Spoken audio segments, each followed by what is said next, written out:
हाय दोस्तों, कैसे हो आप लोग। आज बिना इधर उधर की कोई भी बात किए, तो जरा माइक अंदर डाला उसे ठीक कर देते। बिना इधर उधर की कोई भी बात किए आज हम आते हैं सीधा अपने टॉपिक, वो है फाउंडेशन। फाउंडेशन क्यों जरूरी है ये किसी से छुपा नहीं है दोस्तों। आप आसपास देख ही रहे होगे कि कोई भी घर बनता है तो लोग सबसे ज़्यादा पहले पैसा डालते हैं फाउंडेशन में। क्लियर है वो बात कि अगर फाउंडेशन स्ट्रांग हुई तो घर का ढांचा बहुत स्ट्रांग रहेगा। सेम आपके एजुकेशन में भी होता है कि अगर बहुत पहले से आप अगर अच्छी पढ़ाई कर रहे हो तो जनरस है कि आप पढ़ने में अच्छा ही होगे। सेम एक शरीर, एक घर भगवान ने भी दे रखा है जिसका ठेका हमें हमारे हाथ में है, जिसकी फाउंडेशन हमें स्ट्रांग करनी है। ठीक है, तो आज हम डिस्कस करेंगे फाउंडेशन के बारे में सो क्लियरली। और मैं कोई ऐसा टॉपिक, ये टॉपिक पे ऐसा कोई साइंटिफिक नहीं बातें बता रहा हूँ क्योंकि मैंने पढ़ी नहीं है। होती है और वो भी ज़रूरी होती है, लेकिन मैं ये टॉपिक पे अपनी एक्सप्लेनेशन दे रहा हूँ। और अपनी एक्सप्लेनेशन कैसे दूंगा, जो मैंने फेस की। देखो, मैं एक आता हूँ बहुत छोटे से गांव से। उस छोटे से गांव का ना जिम का 200 रुपये, या तो फिर बहुत कटिंग वाली बॉडी बना लो, ना तो फिर बहुत ज़्यादा वेट मारो, तो आपकी इज्जत है।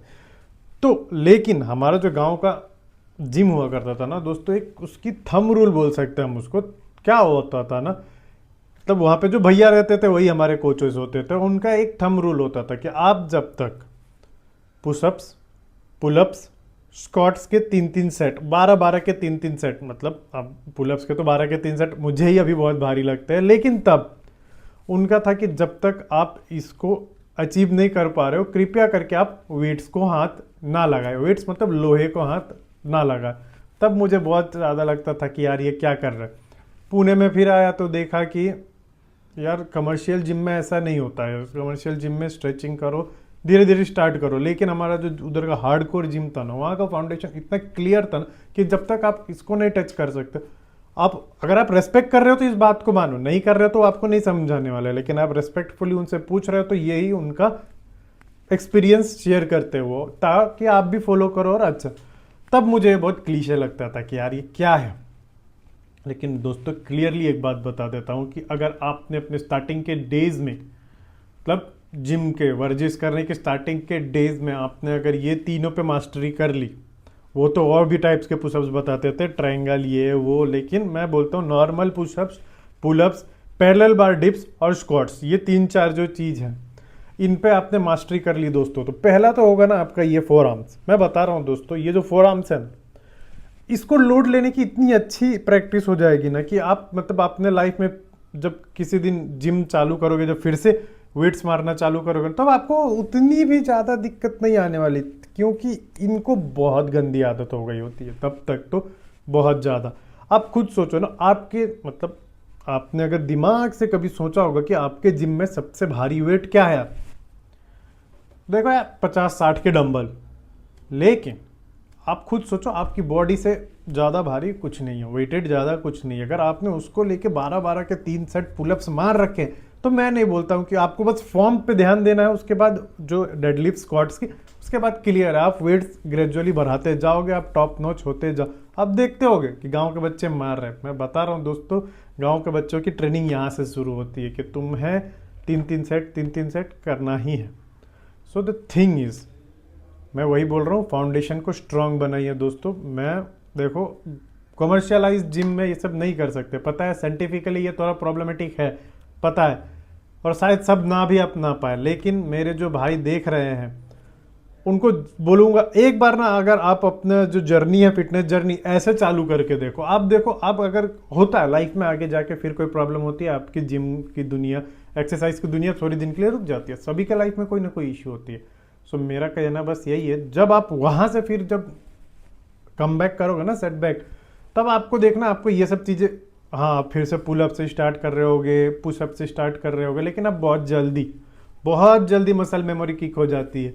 तो ये यही है दोस्तों, आपको तब वेट्स भी फिर से भारी नहीं लगते हैं, इतने नहीं लगते, क्योंकि बस एक ही है, क्योंकि आपकी इसमें जान है, आपके जांघों में जान है, आपके पीठ में, आपके लोअर बैक में जान है कि एक समय आपने 12 रेप लगा लिया था, तो आपको पता है कि आप कर लोगे। माइंड भी बहुत पॉजिटिव रहता है। जैसे कि मैं कल ही आपको बता रहा था कि 1.5 साल कंटिन्यूस होने के बाद मैं थोड़े दिन के लिए ब्रेक लेके घर गया था। तो ब्रेक में मैंने जिम जाता था, लेकिन खाने पीने पे उतना ध्यान नहीं, अभी भी उतना लेकिन बैक ऑफ द माइंड मेरे दिमाग में ना जिम को लेके, देखो मेरे एजुकेशन को लेके, काम को लेके थोड़ा डर है, लेकिन जिम को लेके मेरे दिमाग में ना, मेरे फिटनेस लेवल को मेरे दिमाग में लेके बिल्कुल डर नहीं है। मुझे पता है मैं कहीं से भी कम बैक कर सकता हूँ।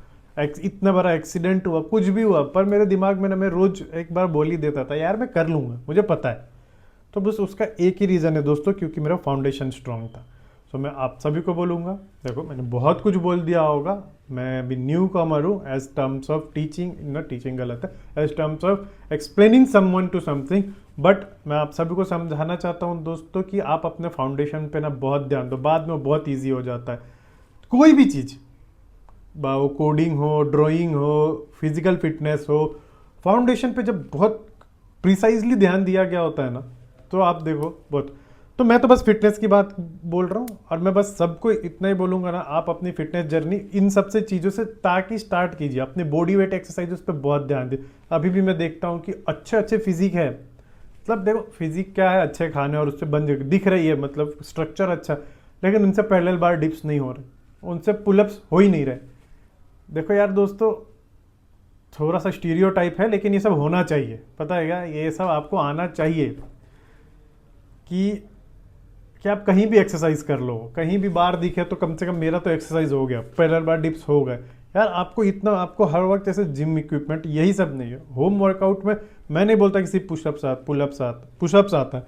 आप बाहर निकलोगे गार्डन्स के आगे, ओपन गार्डन के आगे पुलअप बार होता है, कर लिया, सेम दोस्तों। आप 80, 75, 80 जो भी आपका वेट, आप उसे ऊपर पुल कर रहे हो, आप बहुत हैवी वर्कआउट कर रहे हो। कर नहीं लगता है कि पुलअप मार के कुछ हो रहा है, तब बहुत हैवी वर्कआउट कर रहे हो। तो मैं बस यही बोलूँगा ना दोस्तों, अपने फाउंडेशन पे ध्यान दीजिए। या फाउंडेशन आपको, कहीं भी रुकोगे ना तो ये फाउंडेशन आपको वहाँ से पुश करेगा, समझ रहे। तो आज हम अपने डिस्कशन को यहीं रोकते हैं। बस एक लाइन में कंक्लूड करना चाहूँगा दोस्तों, बहुत ही प्रिसाइजली फाउंडेशन पे ध्यान दीजिए। और मैंने क्या बोला यार, 4 चीज़ों पे, पुलअप्स, पुशअप्स, पैरेलल बार डिप्स और स्क्वाट्स, इनके 3-3 सेट स्टार्टिंग के दिनों में अपने आप को ट्रेन कीजिए, ताकि आगे आपको प्रॉब्लम नहीं होगी। अगर आपको अच्छा लगा होगा तो प्लीज़ लाइक, और हाँ, अगर इसके विवादित कुछ डिस्कस भी करना होगा तो आप कमेंट कर सकते हो। मैं देखो, मैं साइंटिफिकली इस बात को नहीं ये बोल रहा हूँ, मैं भाई टू भाई एक बात बता रहा हूँ, हमने किया है और वही एक्सपीरियंस शेयर कर रहा हूँ। मैं आगे चल के साइंटिफिकली भी इन सब चीज़ों पे बातें करूँगा, लेकिन जब पढ़ूंगा। आज मैं अपनी एक्सपीरियंस ही शेयर कर रहा हूँ, लेकिन ये अच्छी एक्सपीरियंस है मेरी, ये मेरी ही नहीं है, मेरे गांव में जितने बच्चे मेरे साथ तैयार हुए थे, इतने बच्चे अच्छे फिजिक लेके घूम रहे हैं, मुझसे तो बहुत अच्छा फिजिक लेके घूम रहे हैं, उन सबका सेम स्टार्टिंग के दिन थे हमारे। मेहनत फाउंडेशन पे करो, लोहा आपको बाद में बहुत इज्जत करता है दोस्तों, मैं बता रहा हूँ। शरीर को लोहा बनाओ, बाद में लोहा आपकी बहुत इज्जत करे। चलो दोस्तों, आज के लिए यही थैंक यू लेते हैं, क्योंकि अब मुझे ऑफिस जाना है। Bye bye, take care.